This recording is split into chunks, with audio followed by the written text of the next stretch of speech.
Okay, just had a visitor and they were asking what the strange looking axle stands were for. Now, although I have the car on a rollover jig, when you start cutting into them, they're not really that strong. They do tend to bow a little. So this is sort of mark umpteenth of the method I normally use for supporting the base while the sills and things come off. And this is the simplest version. The last one I had a box frame on casters so that I could use it as a body shop dolly as well. This one, however, I haven't because I don't have anywhere near the room in here that I had in the other workshop. This is more or less the same space as someone would have in a double garage. How people manage this in a single garage, I have no idea. But simply, these are the adjustable feet off of scaffolding systems. You can get them for £40 for a set of 4 off of eBay, or if you have somebody putting up scaffolding locally, just offer the guys a couple of quid for any of the ones they've got spare. You might find that they've damaged all the threads down the bottom and can't use them. It's been covered in concrete. The scaffolds tend to actually just chuck these things away. So in their scrap pile you'll probably find there's some that you can use, that you can beg or borrow or bribe.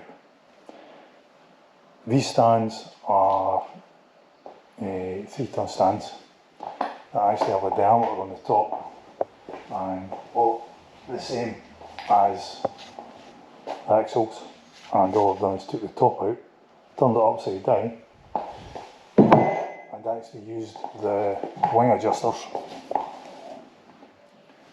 to set the car level. And by level I mean as level as it can be. Now I tend to use,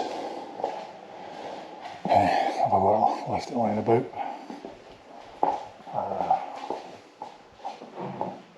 I usually use a couple of digital inks, set them up, one at the front, one at the back, and one that I swap across the sills. Now, none of the panels in this car are perfect. However, this sitting here as it is just now has the shell set square to sub a degree. Oh, there you go, there's one.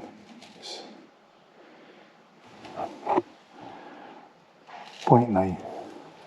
Now, if I then put that on the other sill, sorry, the other box section for the heater channel, it's 1.2. Not really worth getting crazy over the last 0.1 of a degree. I tend to set the front and the back so that it's square, as the rake front to back shouldn't really make a big bit of difference, so that's where I focus my time. The other side is actually about 0.3 of a degree out. Now it says this side needs to go up. If you want to see what the difference in 0.3 of a degree looks like through,